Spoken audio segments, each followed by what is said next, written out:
Astăzi am avut bucuria să mă reîntâlnesc cu doi prieteni vechi din copilărie, Adrian Schuller și Adrian Stoica. A fost o revedere frumoasă.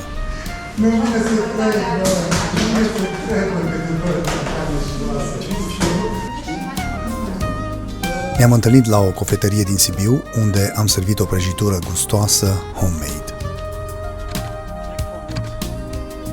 Știam că va fi o zi plină, de aceea am fructificat fiecare minut, așa că ne-am pornit la drum cu destinația Boița, locul unde am copilărit împreună.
Trebuie să recunosc că a fost o plăcere să conducem pe noua autostradă deschisă circuitului rutier.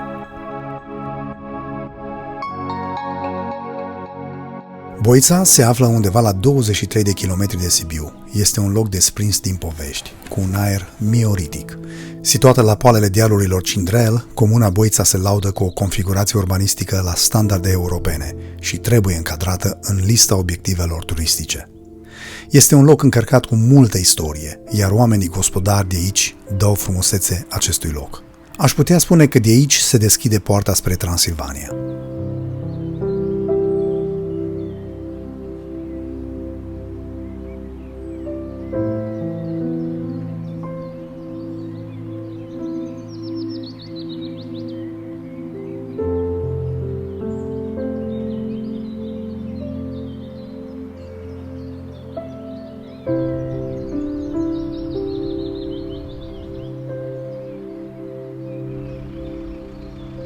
A fost o surpriză plăcută să-l întâlnim pe domnul primar Nicolae Cocoș, un om cu o viziune măreață pentru comuna Boița.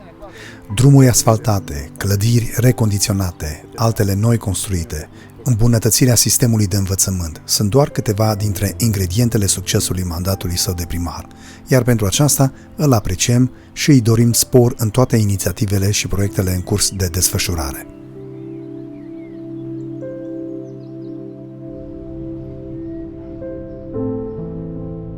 Aici este locul unde am copilărit și am învățat pentru 8 ani de zile. Este adevărat, într-un orfelinat, la castel. Boița are un potențial turistic imens. Castelul este un simbol al comunei și aici am zăbovit cel mai mult. Din păcate, locul este în paragină și este nevoie de un plan îndrăzneț și concret din partea Consiliului Județean Sibiu de a accesa fonduri europene pentru refacerea integrală a fiecărui colțișor din acest obiectiv.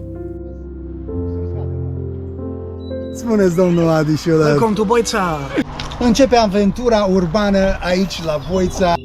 Am găsit lacătul pus pe poarta castelului, însă ne-am strecurat prin grădină și așa am ajuns să pătrundem în curtea interioară, apoi am luat la pas câteva dintre încăperile care altădată erau pline de copii. Am retrăit câteva momente incredibile și greu de explicat. E un amalgam de emoții imposibil de descris în cuvinte. Aici am adunat multe amintiri plăcute, dar și neplăcute. Aici am trăit o copilărie diferită de una normală. Și spate tot spălătoria. Anila mă centură, nu.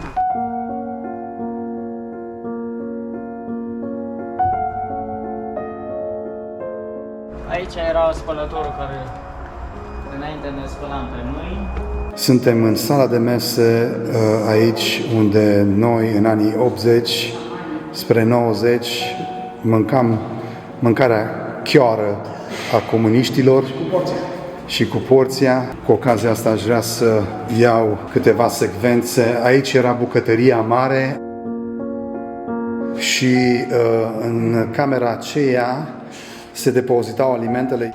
Deci tot astea se foloseau? Da, se folosea tot.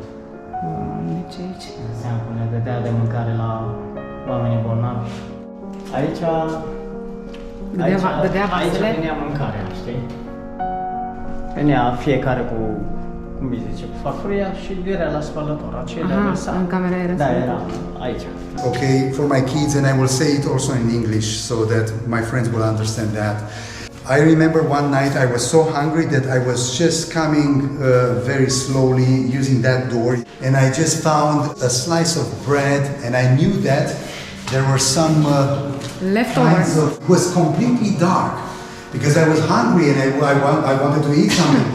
I managed to find something to moisture my slice of bread, and then I started to eat. It was tasty, and at the end I just suddenly realized that grease was with dead flies. Flies, yeah.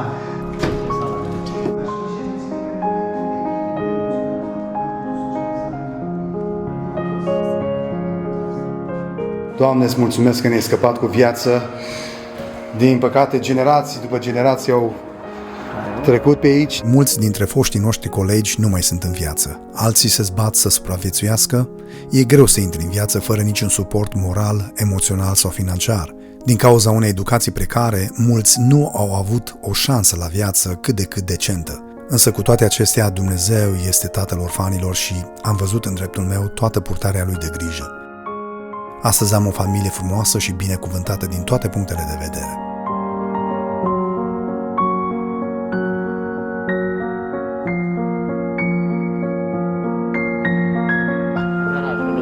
Era garajul lui Moise, dar ultima ușă acolo, magazia de alimente. Magazia de... Și asta era un fel de... Da, aici s-a mutat croitoria odată. Croitoria. În camera asta foarte mulți copii au luat bătaie și au fost abuzați în... Aici a fost aruncat unul de sus jos, din pătura. Cu pătura.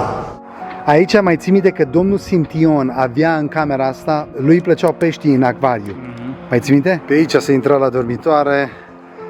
Și acolo sus în camera din stânga, Adi, locuia Ciobănel. Și noi băteam la ușă la Ciobănel. Ciobănele, lasă-ne să vedem un film, un serial Dallas. Nu mai mi-aduc aminte, intrarea asta era la centrală?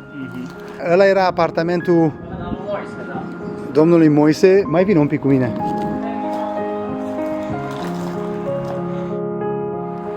Este tot o odără pe natură aici. Ok, venim, Adi. Filmăm cu iPhone-ul. Așa arată, e foarte întuneric aici. Asta era, cum îi spune, cazanul ăla care încălzea apa. Și acolo în camera aceea din spate era un bazin mare de apă. Bun, trebuie să mergem tiptil. Adi, Stoica, ești ok? Nu aici. Aveți grijă numai la cap. La cap, numai la cap, dar stai puțin. Stai puțin. Ok. Greu, asta zic și eu. Intrăm pe la centrală în sus. Să ai grijă la drum. Hai să mergem la clasă, să-ți vezi clasele. Nu cred, putem intra? Să intrăm de la intrare de acolo. Aceasta este camera unde obișnuia domnul Sintion să țină acvarii cu pești. Iar de aici, asta a fost prima dată cancelarie. Sau era Era cancelarie, dar au făcut-o și clasă. Știu că aici era un tablou cu imagini din satul Boița, cu elevii care participau la diferite proiecte. Aceasta este urcarea către clase, dar mergem mai întâi, nu acum. Vreau să venim aici spre magazie. Aici primeam baremul, Adi. Îți mai aduce aminte când primeam baremul, ne duceam la Sibiu, ne alegeam hainele și papucii și le aduce aici. Nu este lumină, nu este nimic. Aici era zona, zic eu, un mini club unde noi așteptam să intrăm la baie. La baie, da. Corect? Țevile astea nouă ne țineau de cald. Iarna. Era foarte frig. Da, în țevile astea.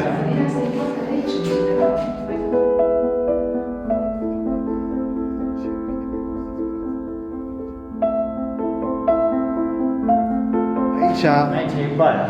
Ne dădea haină. Când ieșeam din baie, știi? Aici. Aici era mama, de acolo. Și aici era dușul. Exact ca la Auschwitz. Da, e incredibil.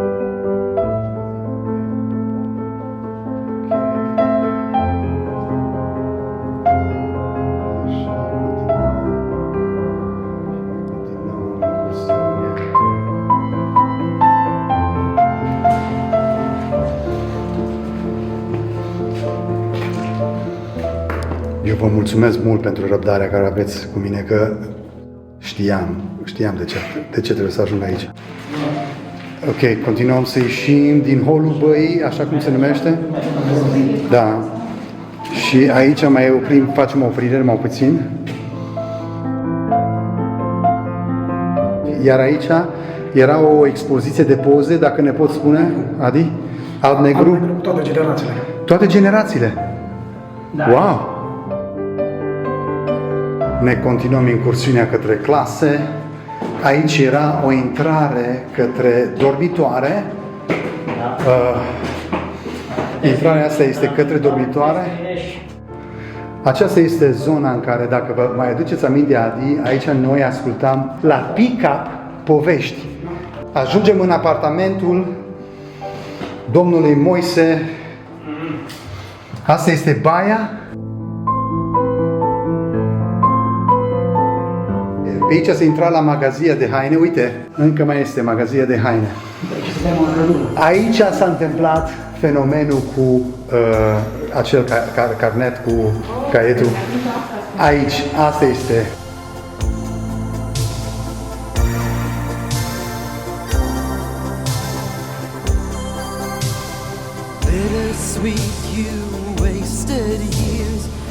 Și asta este intrarea în clasa mare, clasa mijlocie și clasa mică.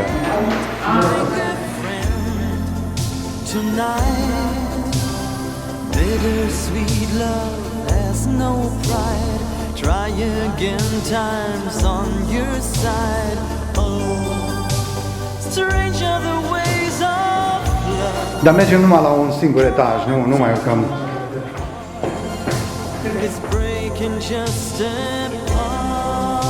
Nu, eu mi-aduc aminte că era o singură toaletă, mă, nu mai... Erau două, dar nu era despărțitor.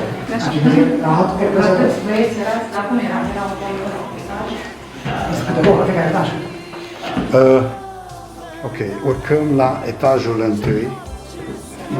Am intrat pe 98. Serios?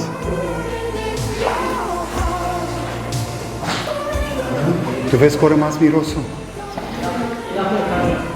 Cum ales? Asta ziceam. Tu vezi că a rămas mirosul?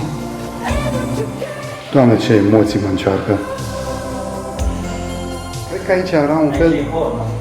Aici, mă rog, stăteam noi, baia. Țin minte că ne punea să facem pantofii, eram de serviciu și făceam pantofii cu cremă și cu... Și erau mulți. Ai dreptate. Așa este. Lângă dormitor. Așa este. Nu ne mai ducem sus, dar... e incredibil ce mi-au văzut ochii. Suntem la ultima parte a documentarului. Cum să-l numim documentarul nostru, Adi? Tu denumire ca lumea. Castelanii. Aici urcam doamna Anișoara, asistenta. Doamna...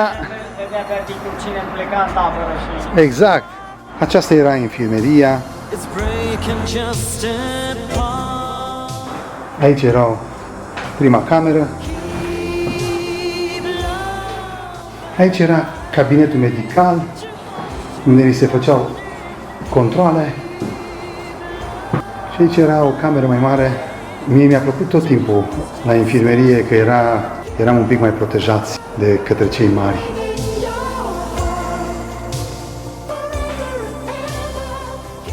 Acum ne pregătim să ieșim de la infimerie și mergem către mașină.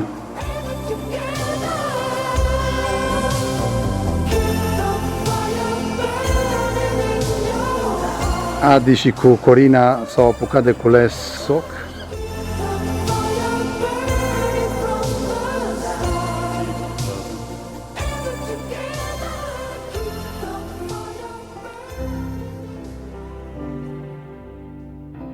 La final de traseu, desigur, ne-am delectat cu o mâncare delicioasă gătită aici, în Boița, 100% tradițională. This is what we call a true Romanian recipe here. Micul românesc with the mustard and it's beautiful. Now it's nice and clear. Thank you.